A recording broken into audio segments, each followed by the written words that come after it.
Estaba helado, olvidado en un banco desgastado bajo el refugio destrozado de una vieja parada de autobús al borde de Hollow Pines. Sin identificación, sin recuerdos, solo una caja de madera aferrada entre sus manos temblorosas y una capa de nieve que le quitaba lentamente el aliento. Casi todo el mundo pasaba, pero no esa noche.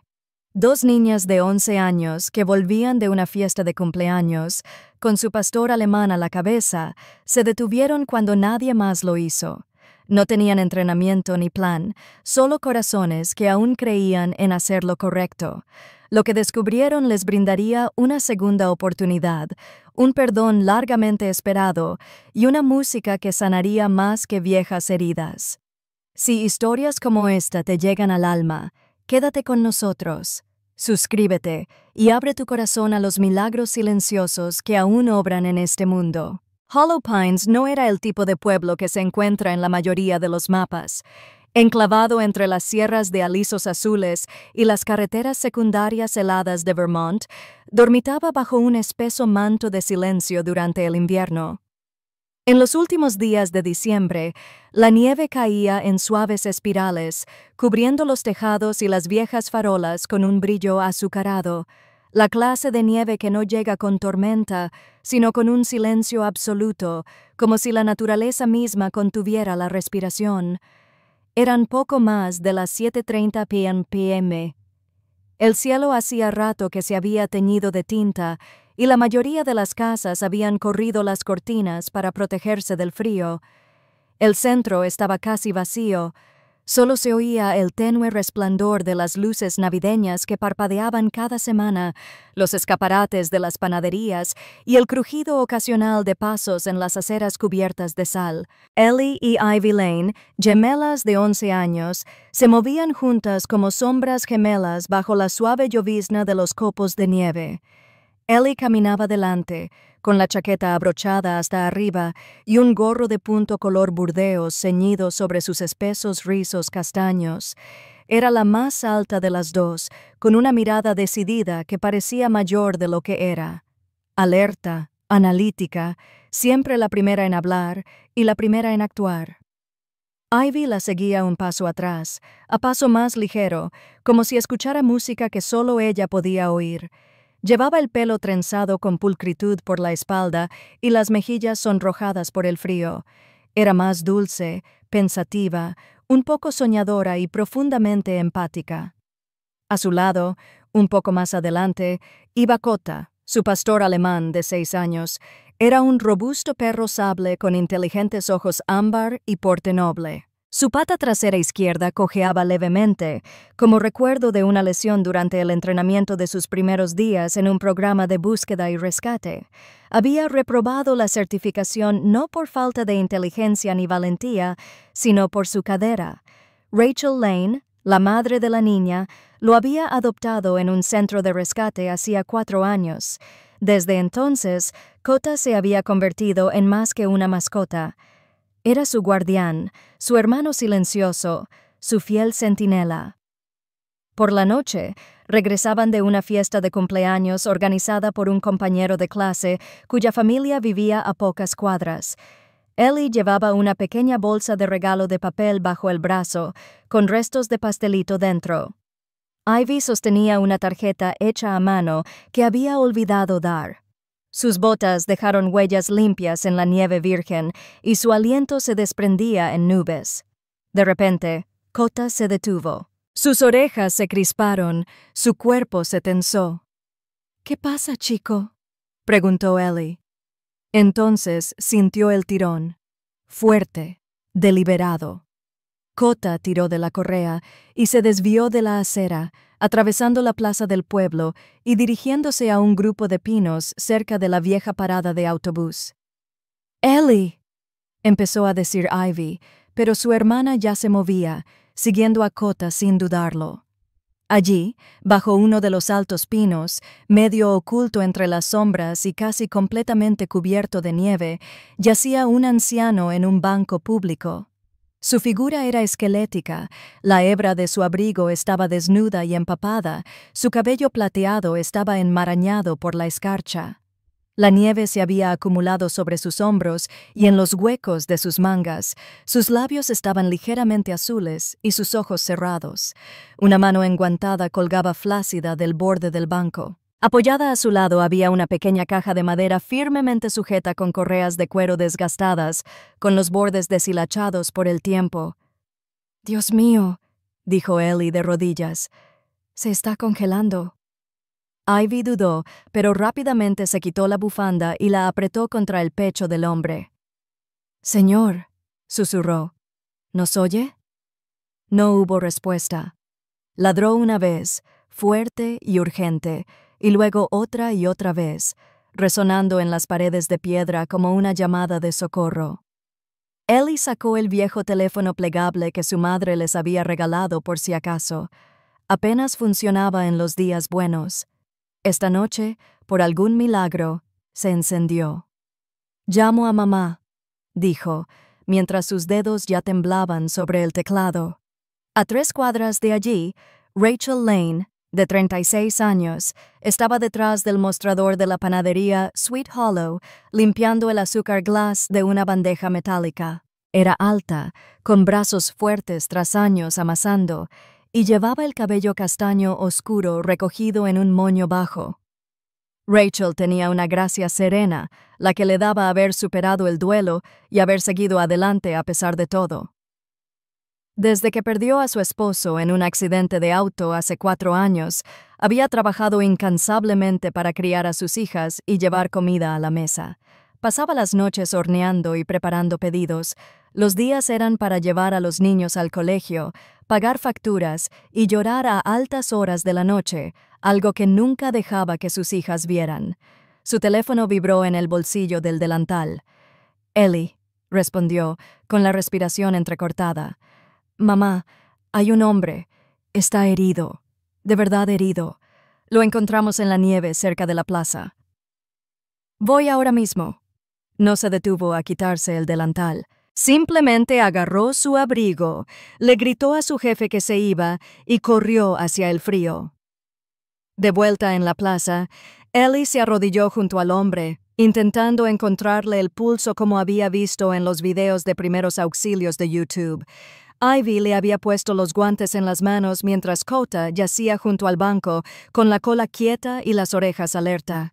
«Creo que está vivo», susurró Ellie. «Pero apenas. ¿Qué hacemos? Esperamos a mamá y lo mantenemos caliente». No hablaron después de eso.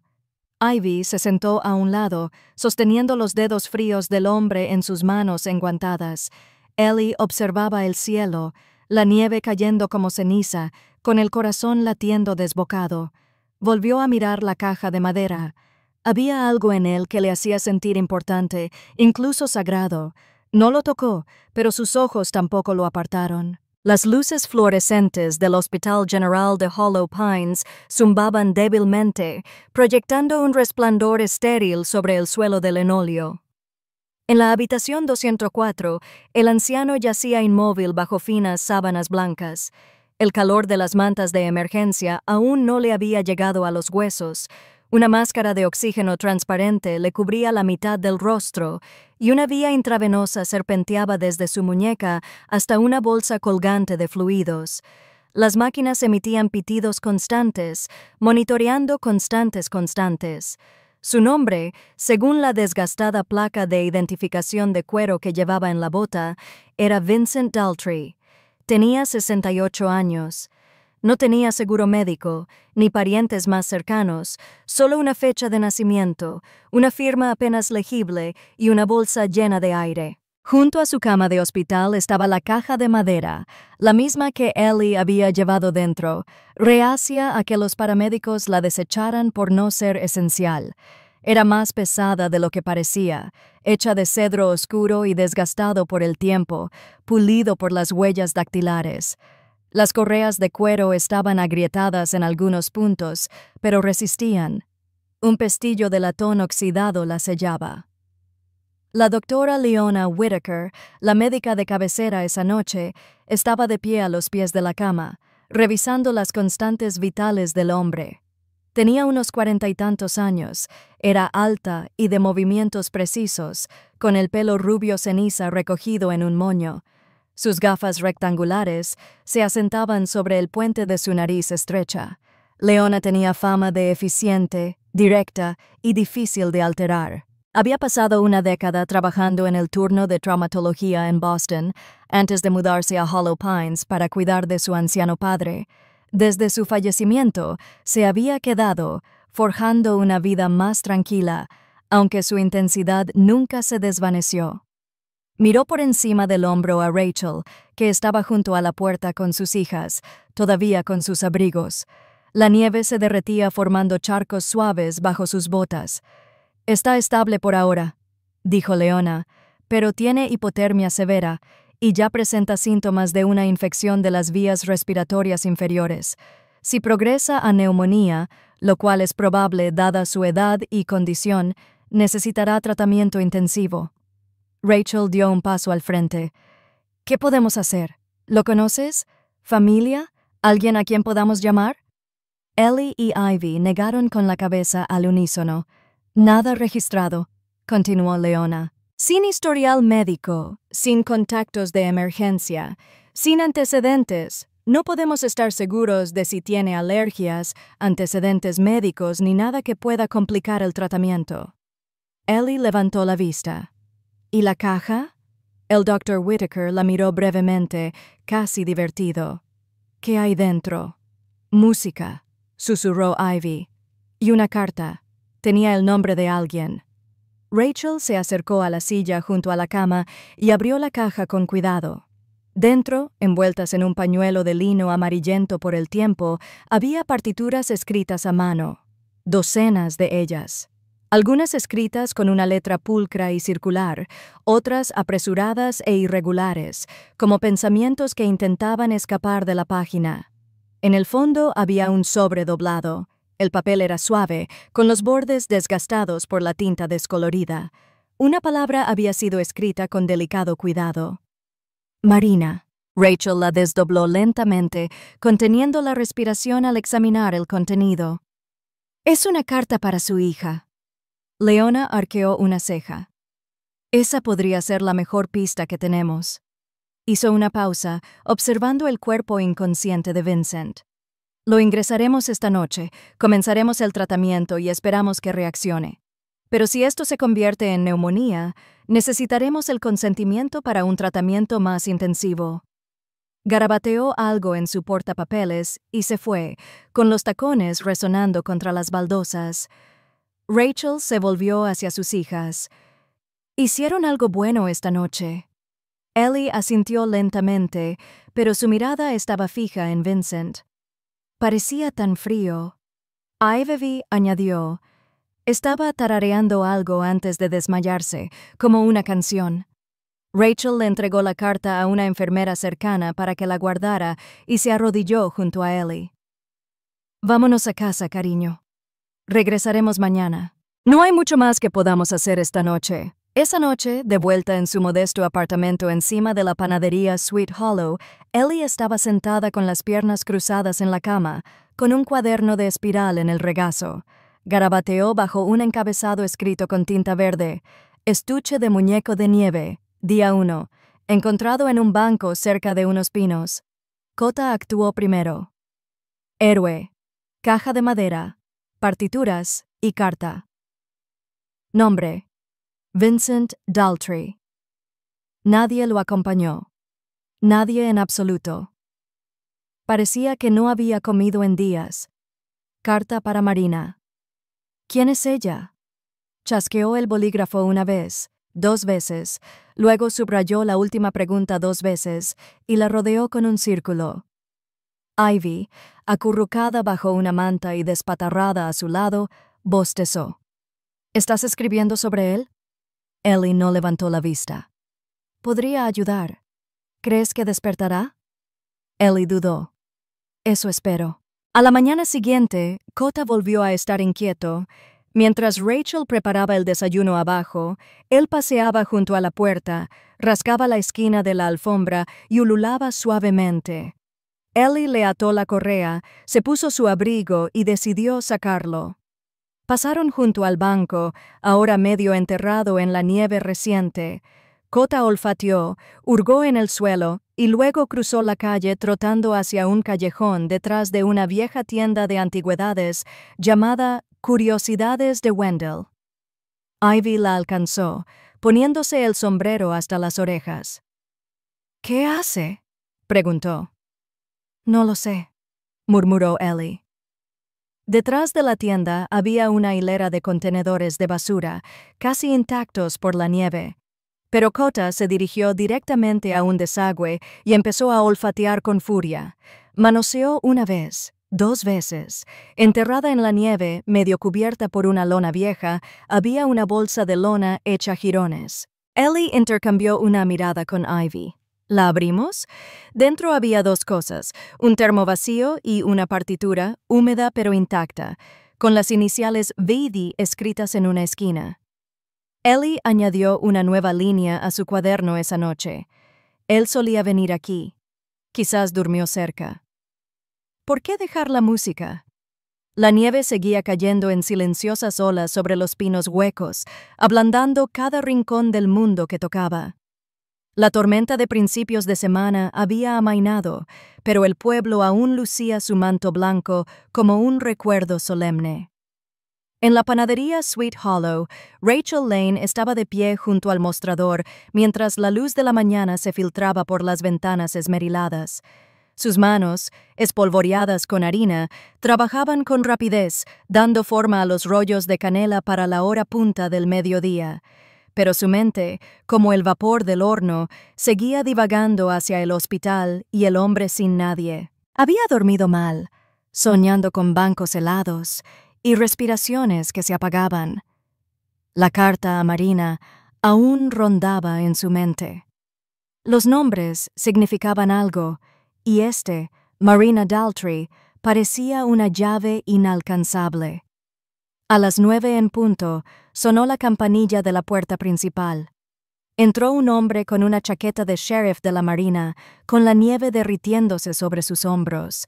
Tenía el pelo castaño corto, la mandíbula bien afeitada y esos ojos que, tras haber visto demasiado, optaban por mantener la amabilidad. Era el agente Noah Griggs, de 29 años, el oficial más joven de la modesta fuerza policial de Hollow Pine. Tranquilo, callado y cuidadoso al hablar. Noah era de esos hombres que leían más de lo que hablaban. Había crecido cerca, se había alistado en el ejército a los 18 y regresó cojeando de la rodilla derecha y con una vieja guitarra atada a la espalda. Rachel levantó la vista del mostrador. Auxiliar. «Buenos días, señorita Lane», dijo Noah con un gesto cortés. «Disculpe que haya venido sin avisar. Acabo de volver del hospital. El anciano sigue inconsciente, pero tengo algo». Dejó la bolsa de plástico con las pruebas sobre el mostrador. Dentro había una fotocopia de la carta que Ellie había encontrado en la caja de madera. El nombre Marina estaba subrayado. En el reverso de la carta, con la letra temblorosa de Vincent, había una nota tenue. Coro Grace Haven, verano de 2009. Rachel frunció el ceño. Grace Haven. Esa es la iglesia de Fernley, ¿verdad? A unos 40 minutos al oeste. Un pueblo pequeño, discos viejos. Llamamos. Dijeron que una tal Marina Daltrey dio clases de música allí un verano. Están comprobando si dejó una dirección de reenvío. Rachel se secó las manos y llamó arriba.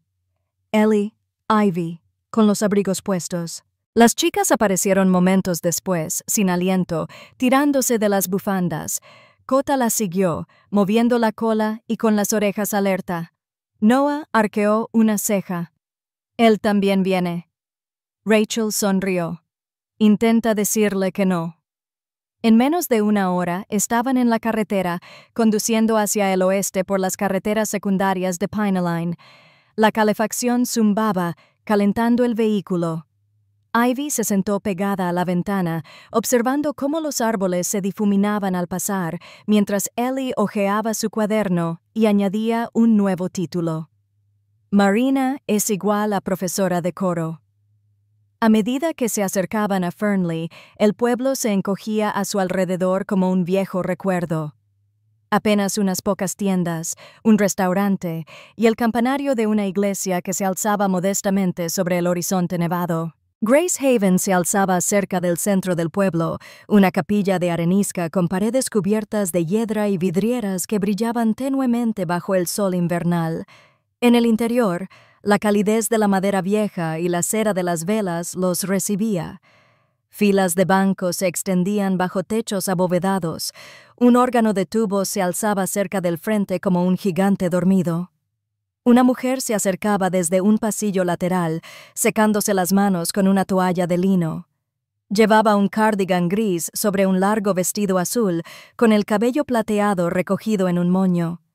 Su postura era erguida a pesar de su edad, y sus ojos oscuros reflejaban la mirada vigilante de años debatiéndose entre la fe y la gente.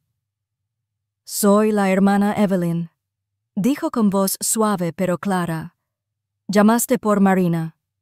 El agente Noah se adelantó. «Sí, señora. Soy del Departamento de Policía de Hollow Pines. Estamos intentando localizar a Marina Dulry. Su padre ingresó en nuestro hospital hace 2 noches. Creemos que podría ser su única pariente viva». La expresión de la hermana Evelyn no cambió, pero sus dedos se apretaron alrededor de la toalla. «Estaba aquí», dijo por fin. Un verano de 2009 dirigió nuestro coro juvenil, una música brillante, una voz hermosa, pero no se quedó. ¿Sabes a dónde fue? La hermana dudó. Se fue tras una pérdida. Su hijo. Se llamaba Caleb. Murió repentinamente. Marina empacó sus cosas de la noche a la mañana y se mudó a Riverbend. Creo que quería desaparecer. Rachel se presentó. ¿Sigue allí? Creo que sí. Aceptó un trabajo en la biblioteca local.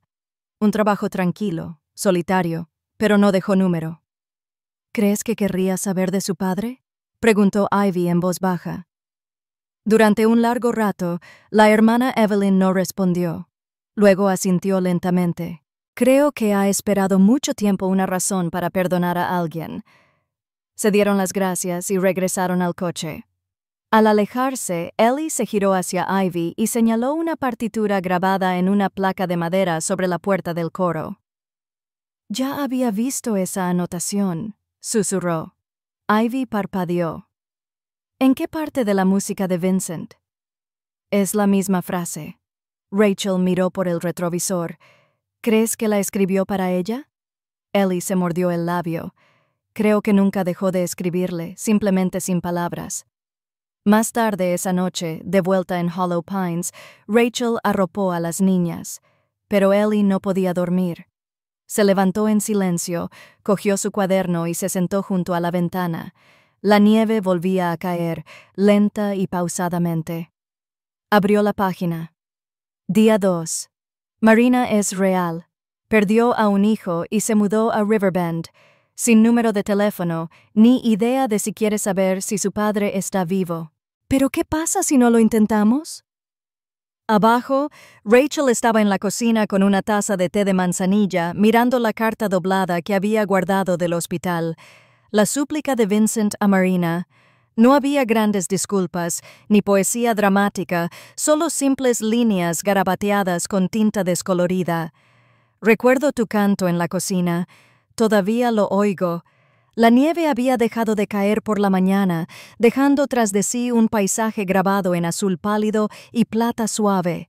Los pinos huecos brillaban bajo la tenue luz del sol como un recuerdo congelado, todo quieto y frío, como a la espera. En casa de los Lane, una especie de urgencia silenciosa se apoderó de la mesa de la cocina, donde Ellie hojeaba su cuaderno. Apenas había probado la avena, y el lápiz le rebotaba rítmicamente en la mejilla. Ivy estaba sentada frente a ella, con las manos cruzadas sobre el regazo y una hoja de papel doblada debajo. Cota yacía acurrucado cerca de la rejilla de la calefacción, moviendo las orejas de vez en cuando, como si estuviera escuchando algo que los humanos no podían oír. El pastor alemán de 6 años estaba inusualmente tranquilo esa mañana, con sus ojos ámbar fijos en la puerta principal. Rachel, con el pelo aún húmedo de la ducha y envuelta en un grueso cardigan gris, sirvió café y observó a sus hijas con el cariño reservado que solo las madres solteras conocían, orgullosa, preocupada y agotada a la vez.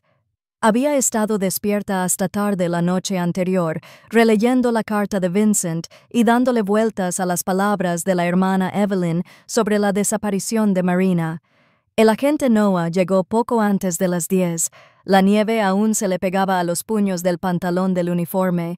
Entró sin llamar. Ya se había formado un acuerdo tácito entre él y la familia Lane. Llevaba consigo una pequeña carpeta y un termo con café. «Tenemos una posible pista», dijo, dejando el archivo. Los mapas de obras públicas muestran que Grace Junction solía ser una estación de autobuses. Tiene una sala de mantenimiento inferior. Fue sellada hace unos 15 años tras un informe de riesgo de incendio, pero antes de eso se usaba a veces como refugio no oficial. Rachel arqueó una ceja. «¿Y crees que Vincent se quedó allí?» Noah asintió. Encontramos unas notas garabateadas en los márgenes de una partitura. Coordenadas GPS. Las revisé. Señala la vieja plataforma de carga detrás de Grace Junction. Ellie ya estaba de pie. «¡Pues vámonos!» 20 minutos después, estaban frente al edificio en ruinas. Grace Junction se alzaba como una reliquia olvidada de otra época. Su tejado de tejas estaba medio derrumbado. Los rieles de metal estaban oxidados. Un letrero descolorido aún colgaba sobre el arco. La pintura se desprendía, pero era legible. La nieve allí era más profunda, intacta. Cota saltó hacia adelante, con el hocico pegado al suelo y la cola levantada, alerta. Se movió sin vacilación, sino con determinación. La entrada principal del edificio estaba cerrada con cadena, pero Noah había traído unas cizallas. Con un fuerte chasquido, la cadena se desprendió. Dentro, el aire olía a hormigón húmedo, hollín y tiempo. Bajaron por una corta escalera hacia lo que había sido el pasillo de mantenimiento. La luz se filtraba débilmente a través de una ventana sucia. Cota jadeó y giró bruscamente a la izquierda hacia lo que había sido la sala de calderas. Ellie la siguió sin miedo, Ivy un paso detrás, rozando la pared con su mano enguantada. La habitación estaba vacía a primera vista, solo un catre oxidado, unas cuantas tuberías agrietadas y una silla rota a la que le faltaba una pata. Pero cerca de la pared del fondo, tras una pila de ladrillos derrumbados y bloques de hormigón, algo sobresalía. De madera, cubierto de polvo y casi invisible en la penumbra. Se acercó y se sentó, moviendo la cola contra el suelo. Ellie se agachó y apartó los ladrillos. Un cofre de madera de aproximadamente 60 centímetros de ancho por 30 centímetros de alto, con bisagras de cobre. Las iniciales VD estaban grabadas en un lateral. Lo sacaron juntos. La cerradura estaba rota, oxidada por el paso del tiempo. Dentro había varias carpetas gruesas envueltas en tela, un fajo de casetes en una caja de plástico transparente y un sobre sellado. Ivy fue la primera en coger el sobre. Estaba dirigido simplemente a M. Rachel desdobló una de las carpetas y se quedó mirando la primera página. Una partitura manuscrita de 1997. La letra era la familiar de Vincent, temblorosa pero elegante. Noah examinó las cintas, dándoles vueltas con cuidado en sus manos enguantadas. Son grabaciones en vivo, probablemente de sus actuaciones callejeras. Este tipo de material de archivo es valioso, histórica y artísticamente. Esto no son solo fragmentos, es un legado. Ellie se sentó en una caja baja y abrió su cuaderno. «Quiero documentarlo todo», dijo. «La música, las grabaciones, las cartas. Quiero contar su historia». Noah la miró, con una leve sonrisa en la comisura de sus labios. «Puede que ya lo estés haciendo». Mientras los demás revisaban el contenido del cofre, Ivy se desvió hacia un lado de la habitación. Sacó la hoja de papel que había traído de casa. Era algo en lo que había estado trabajando. Apuntes a lápiz, una melodía corta que había empezado la noche anterior. Miró una de las composiciones inacabadas de Vincent y luego volvió a la suya. Una suave melodía resonó en su mente. Cota se acercó y se acostó a su lado, apoyando la barbilla en su bota. Le acarició la cabeza distraídamente, tarareando para sí misma. Afuera, la nieve empezó a caer de nuevo. Suaves copos se enganchaban en las grietas de los viejos marcos de las ventanas, como si el pasado se enterrara y se recordara de golpe. Más tarde esa noche, de vuelta en casa, Ellie extendió los documentos por el suelo de la sala como si fueran piezas de un rompecabezas. Ivy estaba sentada al piano con la partitura doblada en el atril. Presionó una tecla, luego otra, hasta que la melodía empezó a tomar forma. Rachel estaba en la puerta, observando a sus hijas sin interrumpir. Noah, que se había quedado a tomar el té, se inclinó hacia adelante en el sofá. ¿Sabes?, dijo en voz baja.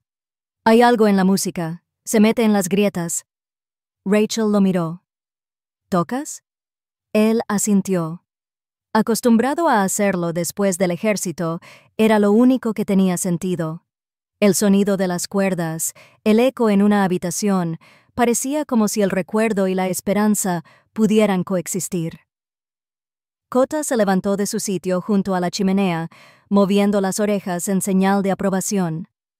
Ellie levantó la vista de sus notas. ¿Y si organizáramos una actuación, un concierto público? Podríamos invitar al pueblo, concienciar, incluso encontrar a Marina. Si escucha la música, quizá venga. Noah tocó el borde de una partitura. Es ambicioso, pero creo que lo querría. Ellie añadió un título a la página de su cuaderno: La canción olvidada. El aire en el Hospital General de Hollow Pines había cambiado. No era solo el penetrante olor a antiséptico que impregnaba las paredes, ni el leve zumbido mecánico de las máquinas. Era algo más silencioso, más pesado, como si el propio edificio comprendiera lo que estaba en juego. Vincent Daltrey yacía inmóvil en la habitación 204, con el pecho subiendo a un ritmo mecánico y sus niveles de oxígeno inestables. La infección en sus pulmones había empeorado durante la noche y, por la mañana, se había extendido como un incendio tras un cristal. Había que tomar una decisión, y rápido. La doctora Leona Whittaker estaba en la estación de enfermeras, con la mandíbula apretada mientras leía los resultados de la última tomografía. Había pasado por suficientes emergencias invernales como para reconocer las señales. Sin cirugía inmediata, Vincent no sobreviviría ni 24 horas más. El agente Noah Griggs llegó al hospital justo antes del amanecer. La nieve le cubría los hombros al entrar, sacudiéndosela de la chaqueta antes de saludar a la enfermera de noche con un gesto de la cabeza. Apenas había dormido. La idea de llamar a un desconocido para decirles que el padre con el que no habían hablado en décadas se estaba muriendo. No era algo que aprendieran en el entrenamiento policial. Se frotó la nuca y miró por la ventana hacia la habitación de Vincent. Rachel Lane ya estaba allí, sentada junto a la cama, con los dedos entrelazados alrededor de un vaso de papel con café del hospital. Llevaba el pelo recogido bajo un gorro de lana, la mirada cansada pero atenta. Cuando Noah entró, ella se quedó de pie, con expresión indescifrable. «Está peor», dijo en voz baja. «Dicen que no sobrevivirá a la noche a menos que autoricemos el procedimiento». «Pero no podemos», dijo Noah. «Solo la familia puede». Rachel dudó. «Entonces la encontramos». Noah metió la mano en su abrigo y sacó un papelito. La dirección de Marina Daltrey en Riverbend. Lo había confirmado 1 hora antes a través de los registros de la biblioteca y el registro de votantes. Ella seguía viviendo sola, aún aparecía con su apellido de soltera, aún estaba a su alcance. «Yo haré la llamada», se ofreció, pero Rachel negó con la cabeza. «Yo lo haré». En la sala de espera familiar del hospital, Rachel estaba sentada con el teléfono pegado a la oreja, con sus hijas a su lado. Ellie se inclinó hacia adelante, con los codos apoyados en las rodillas, mordiéndose la manga del abrigo. Ivy permaneció sentada en silencio, con una mano apoyada en el ancho lomo de Kota. El perro yacía acurrucado junto al sofá, con los ojos abiertos y la cabeza apoyada en las patas. El teléfono sonó una vez, 2 veces, una tercera vez, y luego una voz suave, vacilante. «Hola. Hola. ¿Soy Marina Daltrey?» Una pausa. «Sí. ¿Quién es?» «Me llamo Rachel Lane. Vivo en Hollow Pines». Respiró hondo. «Estoy con tu padre». Vincent hizo un silencio brusco. «No tengo padre. Sé que esto es repentino y complicado, pero está en el hospital. Es grave. No tiene mucho tiempo». Otro silencio, esta vez más largo. Cuando Marina volvió a hablar, su voz era quebradiza. «Se fue cuando yo tenía 16 años. Desapareció. Ni siquiera una llamada». La voz de Rachel era baja.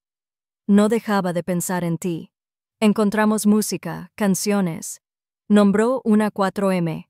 «También encontramos una grabación. ¿Te gustaría escucharla?» Más silencio. Luego, muy débilmente, un sí. Rachel le pasó el teléfono a Noah, quien había precargado la conversión digital de la cinta en su teléfono. Lo acercó al auricular y reprodujo un pasaje corto. El audio crepitó suavemente. Entonces surgió una melodía, simple, tierna, incompleta. Ellie vio cómo los ojos de su madre se llenaban de lágrimas. Al otro lado de la línea se oyó el inconfundible sonido de alguien rompiéndose en seco. «Todavía conservo su letra de las postales», dijo Marina finalmente. «Siempre escribía música en lugar de letra. Solía pensar que era egoísta. Ahora no lo sé». «Marina», dijo Rachel con suavidad, «necesita consentimiento para la cirugía. Eres su único familiar registrado». «¿Dónde está?» «El general de Hollow Pines». «Allí estaré», dijo Marina. «Esta noche. Solo necesito traer algo». Colgó. Rachel se quedó mirando la pantalla con las manos temblorosas. En un pequeño apartamento de una habitación en Riverbend, Marina Daltrey estaba de pie en el centro de su sala de estar. Tenía 39 años, era delgada y pálida, con rizos negros que le caían justo por debajo de la barbilla. Su expresión era serena, introspectiva. Sus ojos parecían no haber dormido en meses. Caminó lentamente hacia su habitación, abrió un joyero de madera y sacó un collar infantil, una tira de cuentas azules de plástico con un dije metálico de una nota musical en el centro.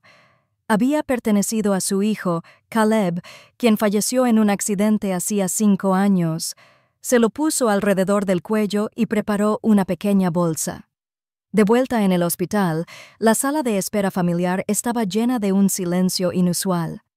Rachel, Ellie y Ivy estaban sentadas juntas. Kota descansaba la cabeza en el regazo de Ivy. Rachel miró a sus hijas y luego sonrió levemente. «¿Recuerdan el día que las trajimos a casa?» Ellie asintió. «Lloraste en el auto».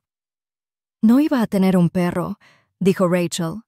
«Me dije a mí misma que no tenía espacio en mi corazón para nada más, pero él me miró fijamente, como si ya nos perteneciera». Ivy apoyó la cabeza en el hombro de su madre. «Si un perro puede salvar a un hombre en la nieve», susurró, «entonces tal vez una persona también pueda salvar a alguien». Rachel la besó en la coronilla. «Tal vez ya lo estemos». Pasaron las horas. La nieve volvió a caer, suave y discreta. Las luces del hospital se atenuaron al anochecer. Entonces, justo antes de medianoche, las puertas automáticas se abrieron. Marina entró, envuelta en un largo abrigo verde. Se mantenía rígida, como si no supiera cómo moverse por el espacio. Tenía las mejillas pálidas por el frío, la mirada cautelosa, pero vidriosa. En la mano llevaba un sobre sellado, uno que nunca se había atrevido a enviar. Noah la saludó, asintió discretamente y la condujo a la habitación 204. Rachel se puso de pie y Ellie y Ivy observaron en silencio cómo Marina se dirigía a la cama del hospital. Se detuvo en la puerta. Vincent yacía inmóvil, conectado a máquinas, tubos y cables, pero su rostro se veía más suave ahora, como si, incluso inconsciente, supiera que ella había llegado. Marina dio un paso adelante. No lloraba. Todavía no. Simplemente extendió la mano y tocó suavemente la de su padre. «Estoy aquí», susurró. «No te perdono. No del todo, pero estoy aquí». Luego se volvió hacia el Dr. Whittaker y asintió. «Que me operen». La cirugía duró 4 horas. Cada tic-tac del reloj del hospital se alargaba como sombras invernales, largas e implacables. En la sala de espera, Marina permanecía sentada en silencio con las manos entrelazadas, los nudillos pálidos bajo la fluorescencia del techo. No había hablado desde que firmó el consentimiento, ni siquiera cuando Rachel le trajo el café, ni cuando Ivy le ofreció con delicadeza una grulla de papel doblada hecha con una servilleta. Permaneció inmóvil, respirando lentamente, como si algo más pudiera quebrantar la frágil determinación que la mantenía firme. Noah se apoyó en la pared del fondo, con los brazos cruzados, revisando las noticias del quirófano a medida que llegaban. Observaba a Marina de vez en cuando, cómo sus hombros nunca se relajaban del todo, cómo sus ojos se desviaban constantemente hacia las puertas dobles. Parecía alguien que había esperado demasiado para volver a casa. A las 3:41 am, la doctora Leona Whittaker salió de cirugía. Su rostro estaba tranquilo, se había quitado los guantes y su tono era directo. Lo logró. Se hizo el silencio. Ivy jadeó suavemente. Ellie agarró la mano de su hermana. Rachel cerró los ojos. Marina se levantó lentamente, abriendo y cerrando la boca. El Dr. Whittaker esbozó una leve sonrisa.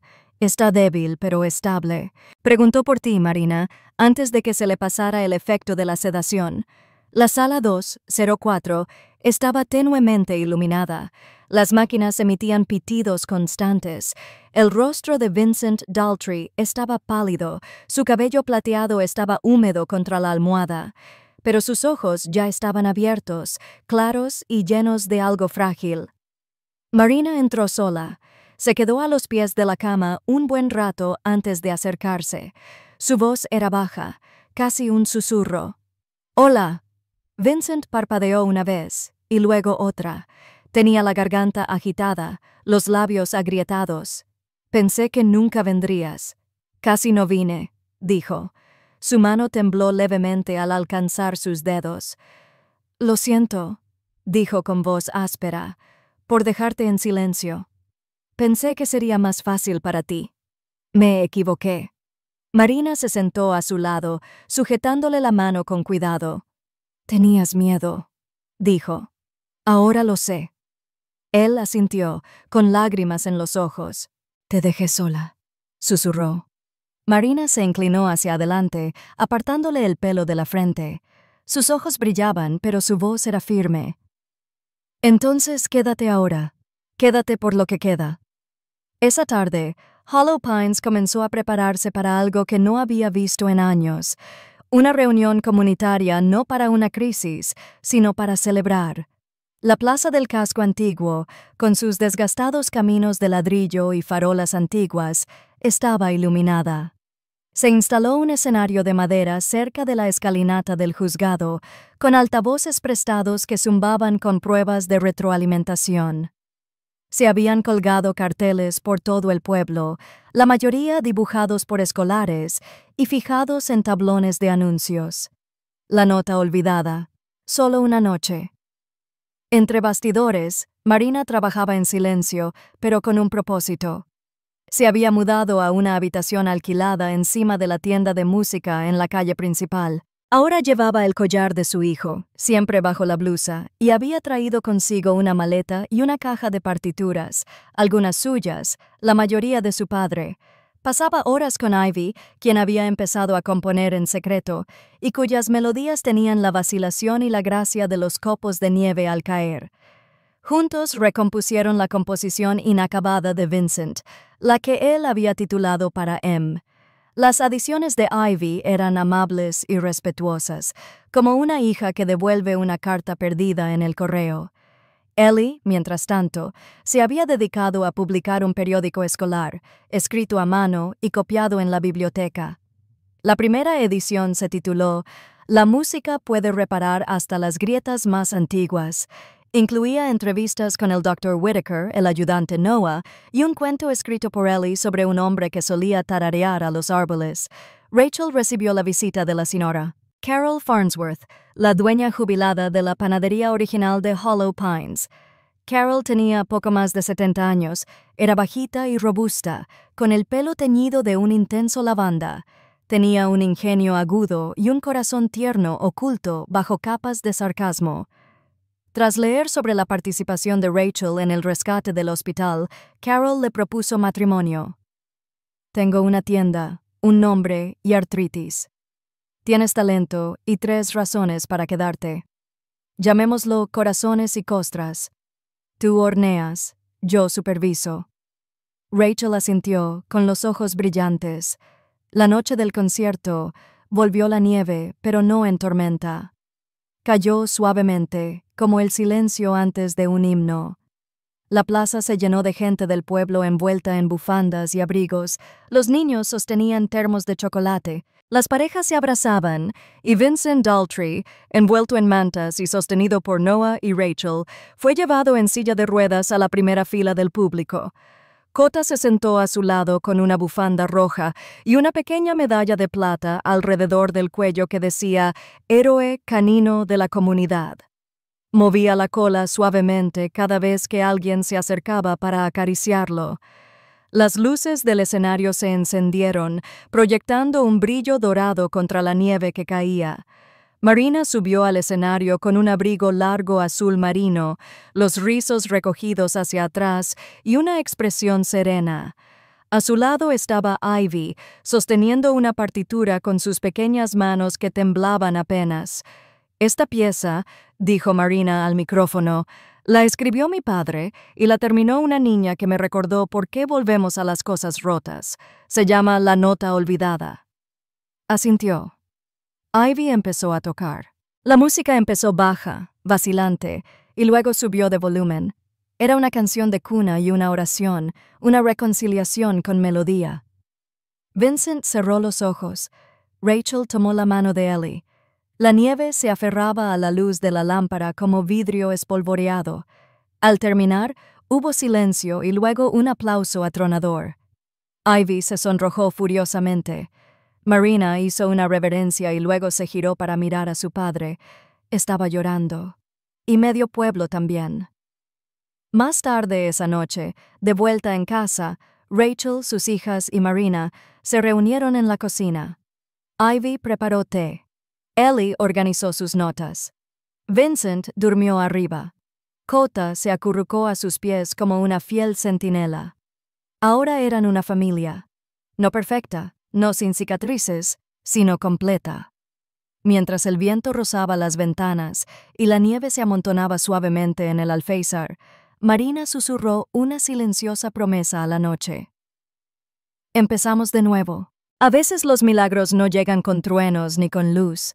A veces llegan silenciosamente, envueltos en copos de nieve, en una melodía olvidada, en la mirada leal de un perro o en la simple valentía de un niño que elige la bondad. Esta historia nos recuerda que, por muy rota que parezca una vida, el amor aún puede abrirse paso. El perdón puede reabrir puertas cerradas por mucho tiempo, y la sanación a menudo comienza con el más pequeño acto de compasión. Quizás no fue solo coincidencia que Ellie, Ivy y Vincent se cruzaran en el camino de esa noche. Quizás fue algo más grande, un suave susurro de Dios que nos recuerda que nadie es realmente olvidado. Si esta historia te conmovió, compártela con alguien que necesite un poco de esperanza hoy. Deja un comentario abajo y cuéntanos qué significó para ti. Y si aún no lo has hecho, suscríbete a nuestro canal para mantener vivas estas historias de fe, amor y redención. Que Dios los bendiga a usted y a su familia con paz, propósito y los milagros silenciosos que lo cambian todo.